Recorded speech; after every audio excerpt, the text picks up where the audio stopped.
মহাপুরুষদের জীবনীর সঙ্গে আজকের মুখ্যমন্ত্রীর বিশাল কর্মকাণ্ড সব জড়িয়ে থাকে বলেই আমরা বলি।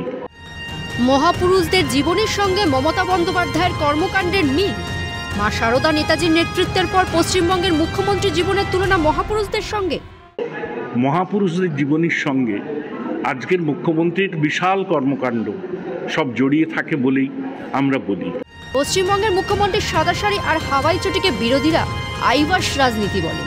এদিকে সৌমেন মহাপাত্র বলছেন, জনগণের উন্নয়নে উপেক্ষিত মমতা বন্দ্যোপাধ্যায়ের বিত্তশালী জীবনযাপনের সুযোগ।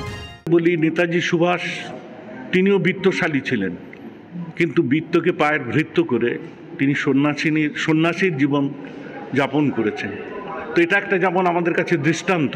বর্তমানে মুখ্যমন্ত্রী যেভাবে, তার তো অনেক বিত্তশালিনী হওয়ার অনেক জায়গা ছিল, সবকে উপেক্ষা করে তার সব কিছু, তার জীবনের সব ত্যাগ, তার জীবনের সব পরিশ্রম সবটাই কিন্তু জনগণের উদ্দেশ্যেই করেছেন।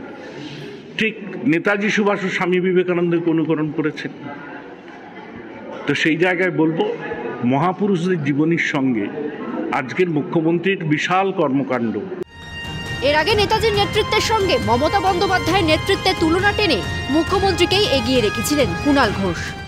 নেতাজি সুভাষচন্দ্র বসুও কিন্তু আলাদা দল নিয়ে তিনি দলীয় রাজনীতিতে সফল হতে পারেননি। তিনি একটা ঐতিহাসিক বিপ্লবী। বাংলার মাটিতে যদি আলাদা দল করে কেউ কোনো নেতা বা নেত্রী সফল হয়ে থাকেন, তো তাহলে সেটা একমাত্র মমতা বন্দ্যোপাধ্যায়। আমি যে গুণের উপর নির্ভর করে মুখ্যমন্ত্রী চলেন, শুধুমাত্র নেতাজি নয়, তিনি বিবেকানন্দকে অনুসরণ করেন, বিদ্যাসাগরকে অনুসরণ করেন।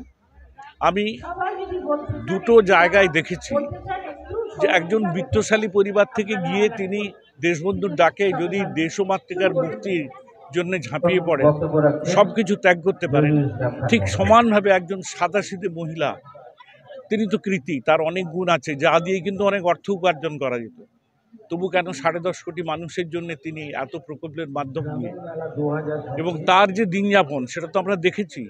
হিমালয় আর জমালয়কে গুলিয়ে ফেলেছেন 2026 সালে বিধানসভায় টিকিট পেতে তৈলমর্দন শোনাতে ছাড়েনি বিরোধীরা। এটা একেবারে 2026-এর বিধানসভার নির্বাচনে পুনরায় যাতে তিনি তৃণমূলের কাছ থেকে টিকিট পান, মমতা ব্যানার্জির কাছ থেকে টিকিট পান, তাই তিনি হিমালয় আর জমালয়কে গুলিয়ে ফেলেছেন। জুওলজি, মলিকুলার বায়োলজি, সোশিওলজি জানতাম আর কি, অনেক সাবজেক্ট আছে। অয়েলজি বলে কোনো সাবজেক্ট আছে বলে আমার জানা ছিল না। বিরোধীরা বলে তৃণমূল জমানায় রক্তের ধারা বইছে পশ্চিমবঙ্গে।